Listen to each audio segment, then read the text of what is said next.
지난 주간에 수도권만이 아니라 지방에도 폭우로 어떤 신문을 봤더니 115년 만에 기록적인 폭우가 왔다라고 보도하고 있는데, 폭우로 말미암아 피해를 입은 집안과 또 농경지와 사람들이 참 많이 있습니다.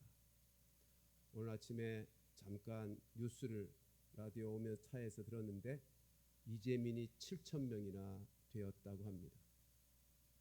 대비하고 싶어도 대비할 수 없었던 반지하 집의 사람들, 그리고 낮은 지역에 살고 있었던 집안과 상가와 식당들, 비 피해로 말미암아 널브러져 있는 가구들과 재료들, 참 멍하니 바라보고 있는 주인들의 모습 사진으로 보면서 참 마음이 많이 아팠습니다. 여러분이 비 피해로 말미암아 고생하고 있는 우리의 사랑하는 이웃들, 저들의 속한 회복, 일상생활의 회복이 이루어지도록 기도해 주시고요, 마음으로 힘껏 돕는 일에 우리 모두가 함께 참여할 수 있게 되기를 바랍니다. 교회적으로 보면 작년에 우리 교회 예배당 지붕 공사를 했어요. 늘 비가 오면 예배당 안에 빗물이 떨어지고 창문을 벽을 통해서 물이 들어오곤 했는데, 지붕에 공사를 하고 나서 이번엔 그렇게 강한 비가 쏟아졌는데도 예배당에는 특별한 어려움이 없음을 확인하고 참 공사하기를 참 잘했다 하는 감사한 마음이 있었습니다. 이런 기후 이상 그리고 자연 재해를 경험하면서 우리가 언제 어떤 모습으로 재난을 당할지 모르는 삶이기에 미리미리 재난을 대비하는 것이 얼마나 중요한가 하는 것을 다시 한번 새삼스럽게 깨닫게 됩니다. 여러분, 오늘 본문은 예수님이 우리 인생 속에서 겪게 되어질 수도 있는 화의 문제, 재난의 문제를 어떻게 대비할 수 있는가 하는 그 비결을 말씀해 주고 있습니다. 우리 1절 2절 말씀 같이 한번 읽어보십시다. 시작. 예수께서 제자들에게 이르시되 실족하게 하는 것이 없을 수는 없으나 그렇게 하게 하는 자에게는 화로다. 그가 이 작은 자 중에 하나를 실족하게 할진대 차라리 연자맷돌이 그 목에 매여 바다에 던져지는 것이 나으리라. 1절 말씀을 보면 실족하게 하는 것에 대한 말씀이 있습니다. 여러분, 이게 실족하게 한다라고 하는 단어는 장애물에 걸려 넘어지게 한다는 뜻입니다. 왜 지금 예수님은 제자들에게 하시는 말씀이죠? 왜 지금 제자들에게 예수님은 실족하게 하는 자의 위험성에 대해서 말씀하고 있을까요? 그것은 그 당대 종교 지도자들인 바리새인들이 다른 사람을 실족하게 하는 일을 아주 당당하게 자연스럽게, 그게 죄인 줄도 모르고 그 죄가 얼마나 끔찍한 화를 불러올 줄도 모르고 그렇게 당당하게 행하고 있었기 때문입니다. 여러분, 여기 본문에서 실족하게 한다라고 하는 것의 내용은 그저 단순히 다른 사람에게 상처를 주거나 낙심케 한다는 의미의 내용이 아니고 지옥에 가게 한다는 뜻입니다. 천국에 못 들어가게 한다는 뜻입니다. 믿음을 저버리게 한다는 뜻입니다. 그러니까 바리새인들은 우리가 잘 알다시피 율법을 지킴으로 구원을 받는다고 믿었죠. 열심히 율법의 조문들만 삶 속에서 지켜내면 구원을 받는다고 믿고 그렇게 가르쳤어요. 그러니까 잘못된 구원의 도리를 가르치는 거죠. 그러므로 다른 사람들을, 자기도 그렇게 믿었고 그렇게 가르쳤으니 다른 사람들을 천국에 들어가지 못하게 하는, 실족하게 하는 사람이 되어진 것입니다. 근데 그걸 아주 당당하게, 여러분, 하나님께서 율법을 주신 것은 우리가 하나님 앞에서 죄인이라고 하는 것을 깨달아서 하나님 앞에 돌이켜 하나님과의 관계를 회복하여 바른 관계 속에 살아가도록 주신 거예요. 율법의 기능이 뭐예요? 율법은요, 하나님의 주신 율법, 하나님의 말씀을 붙들고 듣고 그렇게 살리라고 살아보다가 내 힘으로는 하나님의 말씀을 따라 살 수가 없는 존재구나, 나는 부패하고 죄악된 본성을 가진 인생이구나 라고 하는 것을 깨닫고 하나님의 긍휼을 구하며 회개하여 하나님께로 돌이켜서 하나님과의 관계가 회복되어 하나님을 의지하고 하나님과 교제하며 하나님의 은혜를 구하며 살아가는 하나님과의 바른 관계의 사람으로 만들어 주시기 위해 주신 것이 율법이라고요. 근데 바리새인들은 율법을 어떻게 사용했나요? 율법을 지킬 수 있다고 생각했습니다.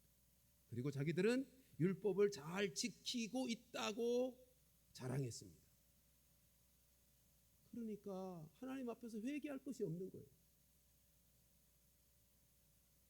자기들은 의로우니까, 회개할 것이 없으니까 회개하지 않았고, 회개하지 않으니까 하나님의 긍휼과 용서하시는 사랑이 무엇인지를 경험하지 못하는 거죠. 하나님의 용서의 사랑과 은혜를 경험하지 못하니까 하나님과의 관계가 회복될 리가 없는 거예요. 여러분, 인생은 하나님과의 관계가 깨어진 존재들이잖아요. 이미 아담 이후로 범죄하여 타락한 본성을 가지고 죄 가운데 살아가는 인생들은 하나님과의 관계가 깨어져 있는 인생들이라고요. 여러분, 하나님과의 관계가 회복되는 길은 하나님의 긍휼을 구하며 용서하심의 은혜를 누리는 회개의 삶을 통해서만 하나님과의 관계가 회복되는 거예요. 타락한 죄성을 가진 인생이 하나님과의 관계가 회복되는 방법은 그거 외에는 다른 방법이 없어요. 그런데 바리새인들은 회개할 줄을 모르니 자기들이 의인인 줄 알고, 그러니 하나님과의 관계가 회복될 수 없었고 껍데기인 율법만을 지키면서 실족하는 인생이 되었고, 그것을 그렇게 가르치며 살았으니 다른 사람을 실족하게 만드는 사람이었던 거죠. 여러분, 우리도 마찬가지입니다. 우리도 회개의 삶이 없으면, 하나님의 긍휼과 용서하시는 은혜를 경험하지 못하면 우리도 별 수 없이 하나님과의 관계가 깨어진 상태 그대로 하나님의 마음과는 상관없는 종교인의 삶에 그치고 마는 거예요. 바리새인들의 삶이 그런 거예요. 하나님과의 관계는 회복되지 않은 채 겉껍데기에 율법만 지키고 붙들고 살아가면서 의로운 채 하는 것, 그게 종교인의 모습이 아닙니까? 예수님은 이와 같이 하나님과의 관계가 깨어진 사람, 그래서 자기도 실족하고 다른 사람을 실족하게 만드는 이 사람, 이 바리새인들을 일컬어서 우리가 이미도 살폈습니다만 누가복음 11장 52절에 이렇게 말씀합니다. 같이 읽어보십시다. 시작. 화 있을진저 너희 율법 교사여, 너희가 지식의 열쇠를 가져가서 너희도 들어가지 않고 또 들어가고자 하는 자도 막았느니라 하시니라. 여러분, 바리새인들이 이런 사람, 여기 율법 교사는 바리새인들을 말하는 거예요. 이렇게 하나님의 은혜를 경험하지 못하고 천국에 들어갈 수 없도록 잘못된 구원의 도리를 가르치면서 실족하게 하는 이 사람들이 얼마나 심각한 화를 당하게 될는지 2절은 이렇게 오늘 본문에 말씀하죠. 2절 말씀 다시 한번 보실까요? 같이 읽습니다. 시작. 그가 이 작은 자 중에 하나를 실족하게 할진대 차라리 연자 맷돌이 그 목에 매여 바다에 던져지는 것이 나으리라. 여러분, 연자 맷돌이 무엇인지 아시죠? 나이 드신 분들은 아마 다 연자 맷돌을 사용하기도 하셨겠습니다만, 본문의 연자 맷돌은요 아주 거대한 돌덩이입니다. 우리가 옛날 어른들이 사용했던 연자맷돌 아니라 이건 농사 기구로서 사람들의 힘으로 돌릴 수 있는 연자맷돌이 아니라 당대에는 짐승들, 말과 소들이 곡식을 빻는 데 사용하는 거대한 돌덩어리의 연자맷돌입니다. 고대 로마나 그리스에서는 아주 극악한 죄인들을 벌할 때 사형 제도로서 이 연자맷돌, 그 거대한 연자맷돌을 목에 메고 바다나 강물에 던져 죽이는 형벌이 있었습니다. 그러니까 그 당대 아주 가장 두려워하고 무서워하는 사형 제도인 거죠. 지금 예수님께서 말씀하십니다. 연자맷돌을 목에 메고 강물에 던져지는 화보다 작은 자 하나를 실족하게 하는 그가 당할 화가 더 크다는 겁니다. 왜 안 그렇겠습니까? 여기 실족하게 한다는 게 어떤 뜻이라고요? 지옥에 보내는 거다. 네? 천국을 가로막고 천국에 들어가지 못하도록 하는 죄인이 하나님 앞에서 볼 때 그게 얼마나 큰 죄가 되는가 말이에요. 그런데 여기서 작은 자가 누구입니까? 문맥상으로 보면 예수님 곁에 서 있는 세리와 죄인들입니다. 여러분, 지금 바리새인들은 조금 전에도 생각했지만 율법을 지킴으로 구원을 받는다고 가르침으로 다른 사람들을 실족하게 했을 뿐만 아니라 당대의 죄인으로 취급받던 세리와 창기들, 병든 사람들, 그들은 아예 바리새인들이요, 율법을 배울 기회 자체를 주지 않았어요. 그러니까 보세요. 율법을 지켜야 구원을 받는다, 천국 간다고 가르치면서도 그들에게는 아예 율법을 배울 기회조차 주지 않았으니 그들에게 천국 갈 소망 자체를 꺾어 놓는 거죠. 그러니까 이 얼마나 실족하게 하는 자들이었습니까? 자, 그러면 오늘날은 누가 천국에 들어가는 구원의 도리를 잘못 가르치며 다른 사람들을 실족하게 하는 자들입니까? 예? 오늘날은 누가? 한마디로 이단들이, 신천지와 같은 하나님의 교회와 같은 이단들이. 여러분, 이단들은 우리가 똑같은 성경을 가지고 말씀을 가르치는 것 같으나 베드로 사도가 말한 것처럼 사사로이 성경을 풀어서 천국이 아니라 지옥으로 가게 만드는, 실족하게 하는 자들, 이단이야말로 다른 사람을 실족하게 하는 무서운 죄를 범하는 사람들입니다. 그러므로 사랑하는 성도들이여, 교회 외에 성경 공부하자라고 누군가가 얘기하면 반드시 순장이나 교육자들과 꼭 상담하셔야 합니다. 만일 그가 다른 교인들이 알지 못하도록, 다른 교인들하고 말하지 말고 우리 성경 공부 모임에 오라 하는 식으로 말한다면 그건 정말 절대로 가면 안 되는 모임입니다. 그건 100% 이단입니다.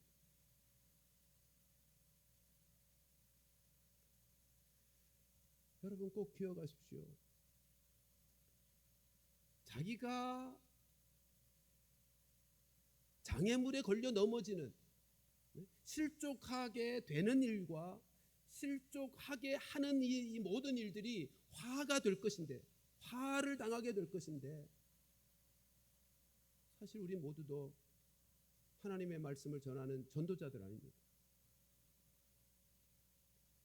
그리고 우리가 하나님의 나라를 증거하며 세상 속에서 살아가는 증인들 아닙니까? 그런 차원에서 우리가 실족하지 않고 실족하게 하지 않으려면 우리가 하나님의 말씀 앞에 반듯하게, 바른 말씀을 깨닫고 그 말씀 앞에 반듯하게 세워져야만 하는 것입니다. 그래야 우리 자신도 실족하지 않고 다른 사람을 실족하지 않게 만들죠.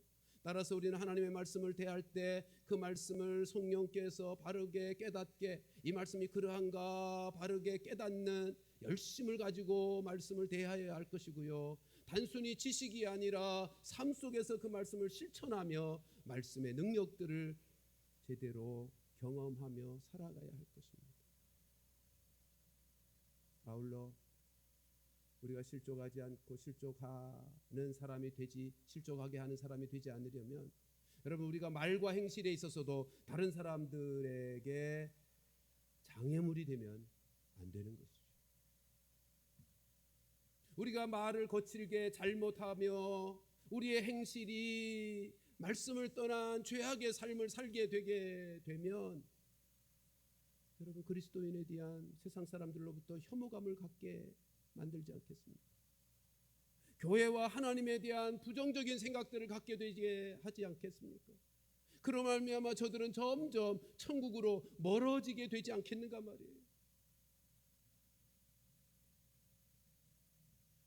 사람으로 실족하게 하는 것은 화가 있다라고 하는 이 말씀을 명심하고 우리는 복음에 합당한 삶을 살아내야 할 것입니다. 고린도전서 10장 32절 33절 말씀 보실까요? 같이 읽습니다. 시작. 유대인에게나 헬라에게나 하나님의 교회에나 거치는 자가 되지 말고 나와 같이 모든 일에 모든 사람을 기쁘게 하여 자신의 유익을 구하지 아니하고 많은 사람의 유익을 구하여 그들로 구원을 받게 하라.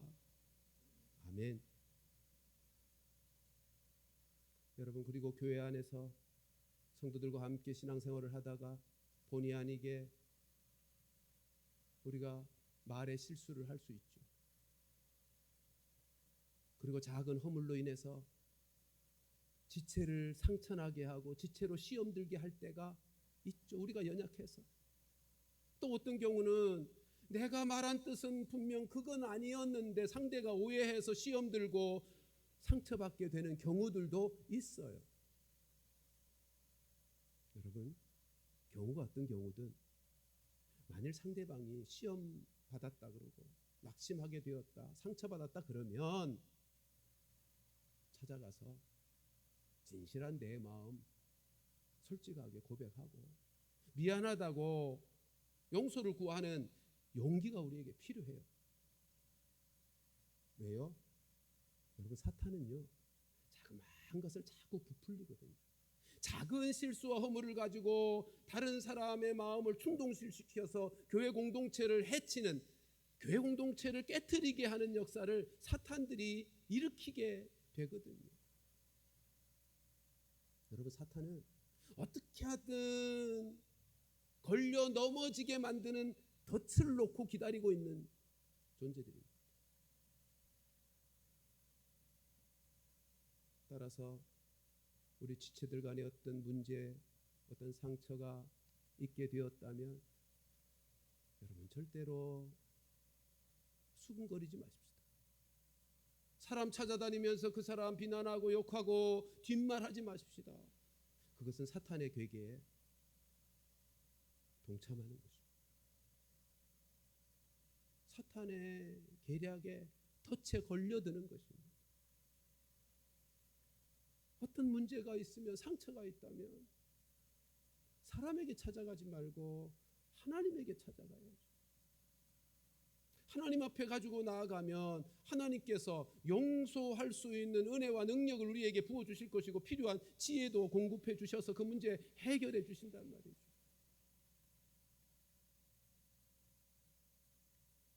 여러분, 우리는 결코 자신도 낙심하며 무너지지 말아야 되지만 다른 사람을 넘어지게 만드는 일을 해서는 아니 될 것입니다.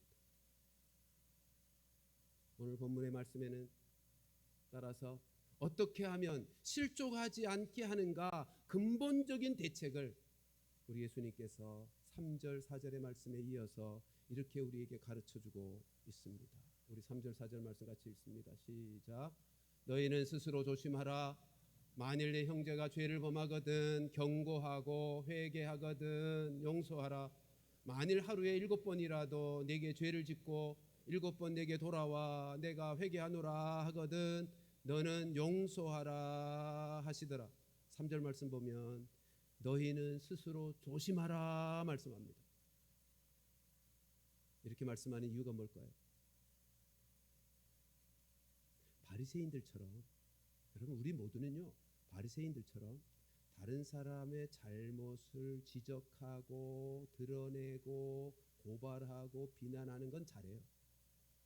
근데 우리 자신이 잘못하는 허물과 죄에 대하여는 잘 깨닫지 못한다고요. 그건 잘 회개할 줄을 모른다고요. 그래서 내 스스로를 조심하라고 말씀하고 있는 것입니다. 여러분 인생은요 하나님의 용서하시는 그 은혜, 그 사랑을 경험하여 하나님과의 관계가 좋아져야 비로소 다른 사람들과의 관계도 좋아지고 다른 사람을 실족하지 않을 수 있게 하는, 그리고 다른 사람을 용서할 수 있고 다른 사람을 돕고 섬길 수 있는 사람이 비로소 될 수 있는 것입니다. 여기서 예수님께서 스스로 조심하라, 너희는 스스로 조심하라 하시는 그 말씀은요 우리 자신을 늘 돌아보면서 하나님 앞에서 자신의 문제를 회개하여 돌이키는 그때 비로소 하나님의 용서를 받은 그 은혜, 그 사랑을 경험함을 통해서 다른 사람을 용서할 수 있다는 사실을 기억하고 하나님 앞에 자신이 어떤 사람인지를 살펴 회개하는 사람이 되라, 지금 그 말씀을 하고 있는 것입니다. 여러분 거룩한 사람이 죄를 이길 능력이 있어요. 근데 성경에서 말할 때 거룩한 사람이란 죄 하나도 안 지은 사람이 아니고요, 그런 사람 없잖아요. 성경에서 거룩한 사람이라고 하는 말씀은 죄에 연약하여 범죄하지만 하나님 앞에서 회개할 줄 아는 사람, 그래서 하나님의 용서와 사랑을 경험한 그 사람을 거룩한 사람이라 그러는 거예요. 그렇게 거룩한 사람이 될 때 비로소 자기도 실족하지 않을 뿐만 아니라 다른 사람을 실족하지 않도록 용서하며 사랑하며 섬기며 살 수 있는 인생이 되는 것입니다. 3절 말씀에서 네 형제가 죄를 범하거든 이라고 할 때요, 이 말씀은 단순히 한두 번 실수하고 죄를 짓는 게 아니고 이 표현 자체는 지속적으로 반복적으로 죄를 범해서 공동체에 악한 영향력을 끼치는 그 죄를 말하는 거예요. 그리고 경고하다라고 하는 이 단어는 책망하다라고 하는 뜻의 단어입니다. 정죄하다 그런 뜻이 아니에요.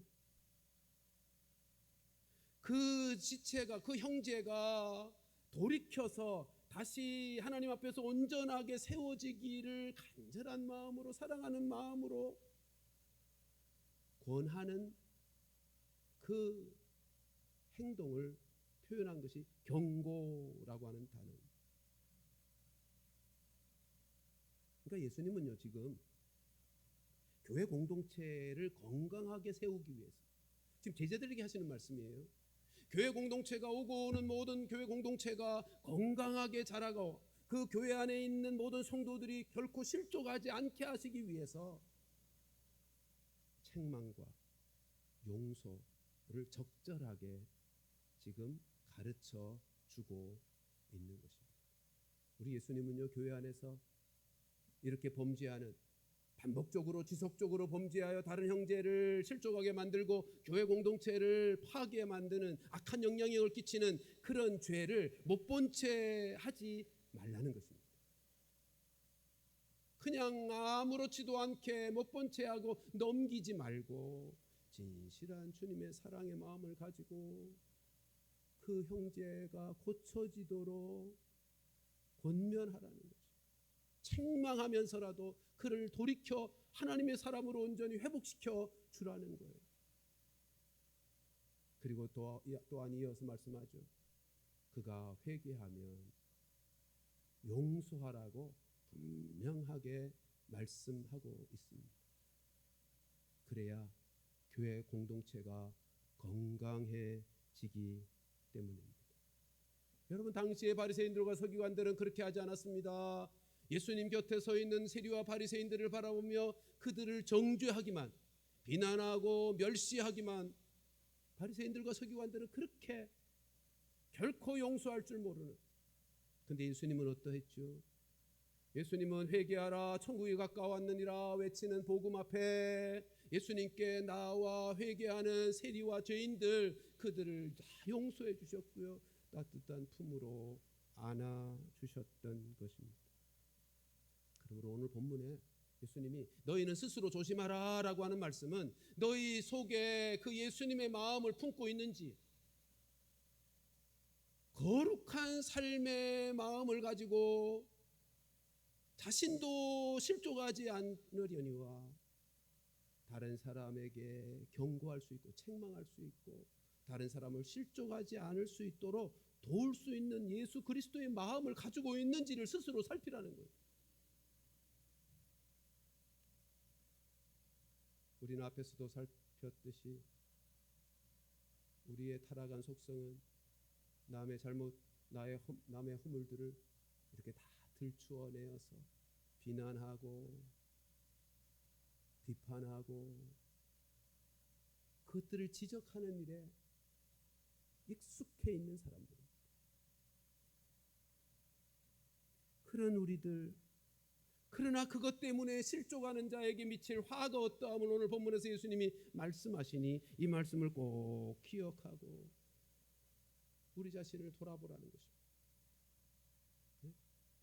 우리 자신을 돌아보아 우리가 잘못 산 거 있으면 하나님 앞에서 회개하고, 다른 사람 비난하는 건 잘하지만 내 잘못에 대해서는, 내 실수와 허물에 대해서는 너무 무감각한 것이 우리들인데 우리 자신을 살펴서 하나님 앞에 회개해서 내 삶을 거룩하게 세워가고 그 거룩하게 하시는 하나님의 용서와 은혜와 사랑을 경험하면서 다른 사람을 진실한 그 사랑으로 경고할 수 있으며 실족하지 않도록 도와줄 수 있는 그런 사람이 되도록 스스로 조심하라고 말씀하고 있는 것입니다. 이 자리에 있는 우리 모두는 예수 그리스도로 말미암아 우리의 모든 죄와 허물들 다 용서받은 자들인 줄로 믿습니다. 따라서 우리가 교회를 섬길 때, 순회에서 섬길 때, 가정에서 섬길 때 잘못된 사람을 잘 타일러 회개하게 하는 그 일과 그들이 회개할 때 용서하는 그 일, 나 같은 죄인도 주님이 다 용서해 주시고 다시 회복시켜 주셨으니 우리도 우리 자신을 살피면서 그 은혜를 기억하고 형제를 용서하는 그 일 우리가 잘 감당하며 살아야 하지 않겠습니까? 오늘 4절 말씀을 함께 다시 한번 보실까요? 4절 말씀 이렇게 되어 있습니다. 같이 한번 읽습니다. 시작. 만일 하루에 7번이라도 내게 죄를 짓고 7번 내게 돌아와 내가 회개하노라 하거든 너는 용서하라 하시더라. 여기 하루에 7번 나에게 잘못하고 그리고 7번 와서 용서를 빌면, 여러분 이게 뭐 이런 일이 어디 쉽겠습니까? 하루에. 근데 이 표현이 의미하는 게 뭐죠? 무한정으로 용서라는 거예요. 무한정으로 용서라는 거예요. 여러분 공동체 안에서 문제가 되는 건 언제나 뭐냐 하면 우리 안에 어떤 공동체든 허물이 많잖아요. 다 연약한 인생들, 죄인들이어서 허물들이 얼마나 많겠어요, 서로에게. 그러나 그 공동체가 문제가 되는 것은 그 허물을 용서하지 않고 덮어주지 않아서 문제가 되는 거예요. 교회 공동체가 하나가 되지 못하는 이유는 다른 데 있지 않습니다. 교회 공동체가 온전히 하나가 되는 것은 서로에게 허물이 없어서 되는 역사가 아니고요, 허물은 있으되 서로 용서하지 않고 덮어주지 않음으로 하나가 되지 못하는 거예요. 내가 받은 용서의 은혜와 사랑을 기억하며 서로 용서하고 덮어준다면 하나가 되는 것이고요, 하나가 되어질 때 비로소 그 교회 공동체는 하나님께서 맡기신 일들을 얼마나 능력 있게 온전하게 힘 있게 감당하게 될런지 놀라운 역사를 이루게 될 것입니다. 예수님의 제자들을 보세요. 세상을 변화시킨 온 세상에 하나님 나라를 세우기 위해 위대하게 쓰임받던 제자들을 보세요. 그들에게 허물이 없었나요? 그들에게 죄가 없었나요? 서로 얼마나 높아지려고 서로 다투었습니까? 심지어 예수님이 십자가에 피 흘려 죽으시기 위해 잡혀가실 때 다 도망가는, 예수님을 모른다고 부인하면서 도망가는 배신자들이었잖아요. 자기 자신만을 위하여 살아가는 이기적인 자들이었잖아요. 그런데도 예수님의 무한하신 용서, 그 무한하신 사랑을 경험하고 나더니 온 세상을 변화시키는 위대한 인생으로 세워지더라는 것입니다. 여러분, 우리들도 주님의 이 큰 사랑의 능력, 용서의 능력이 어떠함을 안다면 이 용서의 권능을 믿고 우리도 허물 많은 우리 자신과 우리 지체들을 용서하며 긍정적인 시각으로 그들을 대하게 될 수 있어야 할 것입니다. 여러분, 만약 우리가 허물 많은 우리의 지체들을 주님의 마음을 품고 저들을 위해서 기도해주고 기대하며 기다리기만 한다면 하나님께서 저들의 마음을 변화시킬 것입니다. 믿지 아니하는 우리의 가족들이 있다면 저들로 예수 믿도록 저들의 마음에 주께서 역사하실 것입니다. 함께 주님을 섬기는 우리의 지체들은 우리가 그렇게 기도하며 기다리며 기대하고 있다면 저들도 하나님의 온전한 사람으로 위대하게 쓰임받는 인물들로 변화되게 될 것입니다. 여러분, 하나님의 역사예요. 사람의 마음을 변화시키는 것은요, 하나님이 하시는 영역이라고요. 성령께서 하시는 역사라고요. 그래서 우리가 할 일은 뭐예요? 기다리고 기도하는 거예요. 기도하면서 기다리는 거예요. 잠언 21장 1절 말씀 보실까요? 이런 말씀이 있습니다. 같이 읽습니다. 시작. 왕의 마음이 여호와의 손에 있음이 마치 봇물과 같아서 그가 임의로 인도하시. 여기 왕의 마음이라고 표현된 이 표현의 의미는 내가 어찌해 볼 수 없는 사람의 마음이에요. 왕은 최고의 권력자잖아요. 다른 사람의 마음도 내가 어찌하지 못하는데 왕의 마음을 내가 어떻게 움직이겠어요? 그러니까 왕의 마음은 내가 어떻게 해볼 수 없지만 하나님이 어떻게 하신다고요? 하나님의 손에 그의 마음이 있다는 거예요. 하나님께서 그의 마음을 임의롭게 인도하시고 역사하시고 주관하신다는 거예요. 틀림없습니다. 하나님이 인간의 마음을 창조하셨잖아요. 그러므로 하나님은 사람들의 마음을 변화시킬 수 있어요. 우리가 이 사실을 믿고 사람들을 대할 때 그저 내 판단, 내 마음, 내 의지로만 어떻게 해보려고 하면 변할 것 같지 않죠. 네? 복음을 전해도 그 사람 믿을 것 같지도 않고요. 내가 이번 일 용서해도 그 사람은 새롭게 변화될 것 같지도 않고요. 내 판단, 내 기준으로 말하면 언제나 아무런 역사가 일어날 것 같지 않아요. 그러나 만일 하나님께서 사람의 마음을 변화시키신다, 실제로 그렇지 않나요? 우리 자신에게서 확인되잖아요. 하루에도 수십 번 하나님의 용서를 경험해야 될 연약한 인생들, 하나님께서 우리를 용서해 주시고 우리를 변화시켜 가시는 것을 우리 자신에게서 확인하고 있지 않습니까? 따라서 우리는 이 사실을 믿으며 다른 사람들을 긍정적으로 하나님께서 저들의 마음을 변화시켜 새로운 삶의 사람들로 세워주실 것에 대한 믿음을 가지고 그들을 섬겨야 되는 거예요.